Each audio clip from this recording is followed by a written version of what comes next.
This is AP Precalculus Notes for Topic 2.10, Inverses of Exponential Functions. So just make sure that you know that this is the general form of a logarithmic function where you have some sort of leading coefficient and some sort of base chosen. And the important thing to note is that exponential functions and logarithmic functions are inverses of one another. They undo things. It's the same way that if you have x squared, the undoing of an x squared is the square root of x. Knowing how to undo math operations is super important, and there are some functions in math that cannot be undone, and that's where we would maybe go off onto a tangent talking about RSA encryption.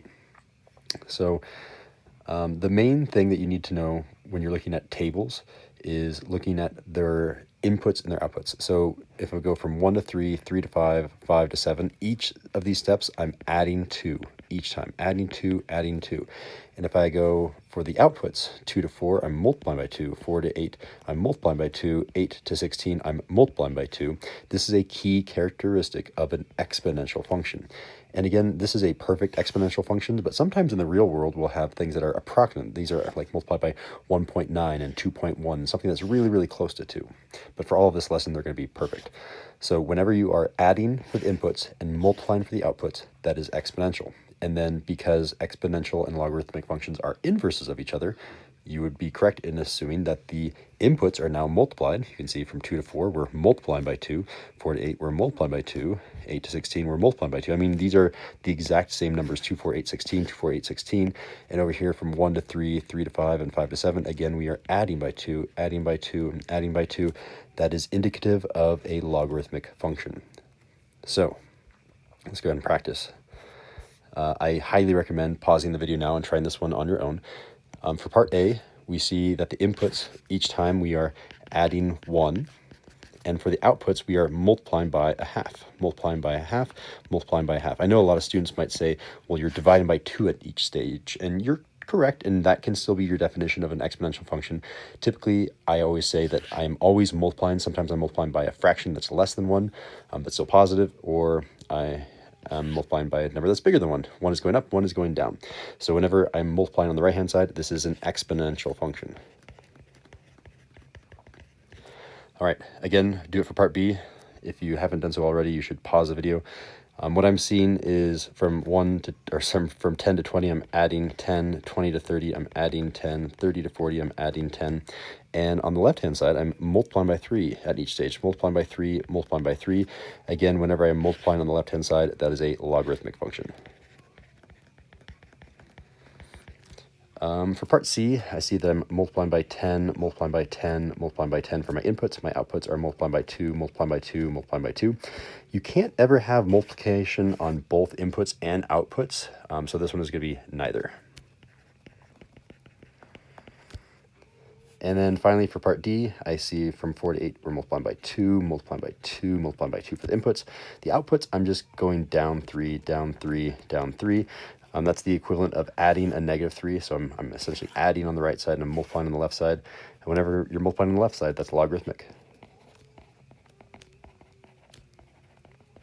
All right, on to the back side. So this is one of the ways that you'll prove that logarithmic functions and exponential functions are inverses of each other, and you'll see an example down here in example 2 where I have this function versus this function. You'll plug one into the other. So if I plug g into f, and if I plug f into g, either way, you should come out with exactly x. If you come out with 2x or x minus 1 or something else, then they are not true inverses of each other. This is the way that we prove that we are inverses. Other things that you might want to remember for future problems is that whenever we have a graph, if you reflect over the line y equals x, that's how you get the inverse function. And if you have x comma y on one function and then you take the inverse, then you're going to do y comma x. You're going to kind of not revolve, but just switch the x and y coordinates. All right, in example 2, we want to show that when I plug them into each other, I get out x, and I should be getting that. This is kind of hard to do though. So I see that the outer function is f. That means that the outer function is 3 to the power of, and I'm going to fill in this g of x, rather this g of x, into this x.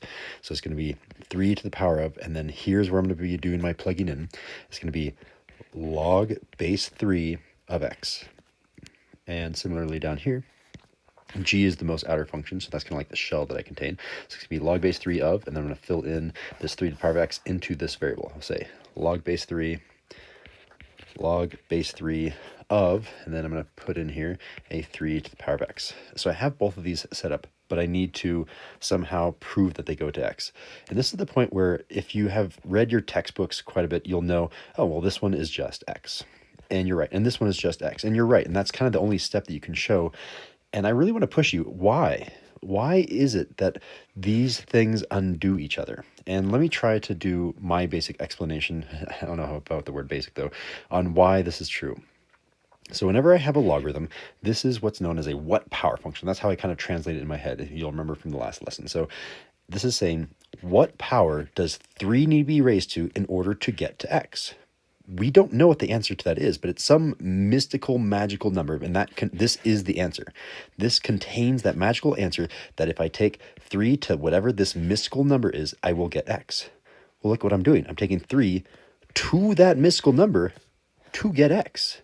I mean, it's kind of weird that this is the solution that I've been asking for. These are the drawers that you're looking for. They're saying, what power does 3 need to be raised to get x? Well, I'm going to raise 3 to that power, and I'm going to get x. It's kind of a silly way of saying it, but that is how that works. And down here, this is a little bit different. How does this log base 3 of 3 and 3, all that cancel out, and a power becomes a non-power? What's going on here?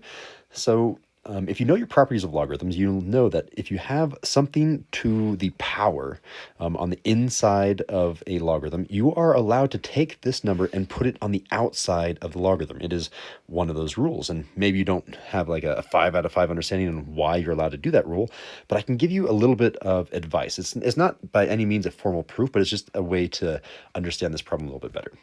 So you don't need to write any of this down, but I want to show where this is coming from.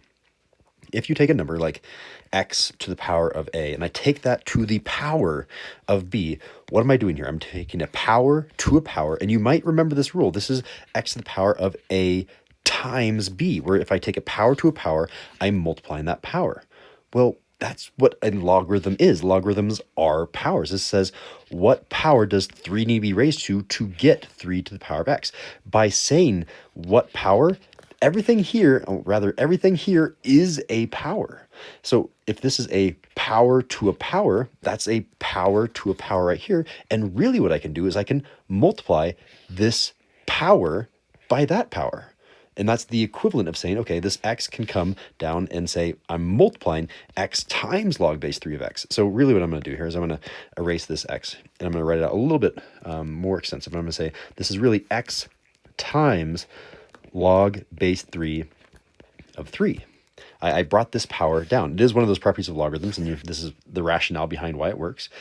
And now this is asking the question, what power does 3 need to be raised to get to 3? Well, 3 to the power of 1 gives you 3. So this entire thing is 1. I can just kind of cross this whole thing out and say this is 1. And if you didn't know, 1 times x is just x. So this is our answer. This is equal to x. Cool, I'm going to go ahead and erase that because that's not really part of the notes, but it's good rationale behind what's happening here. Hopefully that makes a little bit more sense on why these properties work. Let's move on to example. Oh, and by the way, because both of these are x, usually if one is x, the other one has to be x as well, unless you've made some weird domain error. They are indeed inverses of each other. 3 to the power of x and log base 3 of x are the exact inverses of one another. All right, example 3. And then we have example 4, and then we're done. All right, so example 3. We have this exponential function, and even tells us it's 2 to the power of x. We want to sketch a picture of its inverse. The inverse is technically log base 2 of x. And this is that strategy that you'll see later on the test. They will ask you, the AP test will ask you, what is the graph of log base 2 of x? And you're like, I have no idea how to graph log base 2 of x. And the question is, okay, well, take the inverse of that. That's x to the power of 2. Do you know how to graph x squared? Oh, sorry, that's not the inverse. Do you know how to graph 2 to the power of x? That's the inverse. 2 to the power of x, it goes, you keep multiplying by 2, multiply by 2, multiply by 2, multiplying by 2, and then each of these heights gets bigger and bigger. If you know how to graph this thing, then you can graph this thing. So, I mean, that's a long-winded explanation of what's going on here. Let's go ahead and do that. So what I'm going to do is I'm going to put lattice points. All the lattice points, the ones that go through the crosshairs, let's put points to those. So I have a lattice point there, there, there. Okay, I don't really have a lattice point right here because technically this exponential function gets closer and closer to this x-axis without ever touching it, but I'm going to pretend that it touches here. It's a little... inaccuracy, but that's okay. And remember, in order to find the inverse graphically, I'm going to reflect over this line y equals x. So it's going to jump here, which is half a unit. I'm going to jump another diagonal half a unit, and I'm going to do another color. I'm going to say, okay, that lives right there. Just reflection over y equals x. And again, I see, okay, jump half a unit, jump another half a unit, and I have another point right here. Here I'm going to jump exactly one diagonal unit, jump another one diagonal unit, and I have a point over here. This one's a little bit trickier, but you can see I'm going diagonally. You don't go like right one down two. You always go right one down one, because this is a 45-degree angle. So you can go right one down one, right one down one, right one down one. This is 3 diagonal units. So I'm going to go 1, 2, 3 diagonal units, and I get our new point down here, which again, this is technically not on the x-axis. So this is technically not on the y-axis. And then you do your best to connect the points, right? So you can say, okay, this comes up through here and jumps out to infinity like that. So this is the function log base 2 of x. Congratulations, you know how to plot a logarithm. All right, and finally, example 4. We have a function. It's an exponential function because it has that form, and it has these points 2, 3, and 6, 27. We're trying to find the average rate of change of its inverse. Between 3 and 27. Okay, so the first thing that I see is average rate of change. I'm going to, every single time that I see that, I cross it off, average rate of change, and I'm going to change that to my word, slope, because that's much easier for me to understand. Okay, and I know the formula for slope is equal to the change in y over the change in x. So if I'm trying to find the slope of the exponential function, I'm ready to go. However, I'm doing its inverse. I'm trying to do the graph of the logarithm. So really what I'm doing here, I'm doing this. I'm changing the y and the x, because x and y change whenever you have, or I guess they exchange, they switch whenever you have an inverse function. So this is going to be the change of x over the change of y is really what I'm looking for. And what is the change of y? Well, hopefully it's over this interval between 3 and 27, because usually this interval is always the denominator. So I should hopefully have 27 minus 3 on the bottom. Let's check that that makes sense. So change of y is, okay, y coordinate is 3. Okay, that checks out. Y coordinate is 27. That also checks out. Okay, so now I just need to do the change of x in the top. The change of x. Remember, if I start with 27, that's starting with this point. Therefore, I have to start with 6. If you accidentally start with 2, your answer will be multiplied by -1. So this 6 is going to live right there. And I'm going to subtract the other x coordinate, which is 2 in this case. And I just need to simplify. 6 minus 2 is 4 in the numerator. The denominator is 24. I can divide the top and bottom by 4. So if I do that, I'm going to say divide by 4, and I get 1 over 6. That is the average rate of change, or the slope. That's kind of a weird rectangle. I'm just going to leave it like that over our interval. Cool. And that does conclude notes for AP Precalculus topic 2.10, inverses of exponential function. There's the backside. There's the front side. Thanks for watching.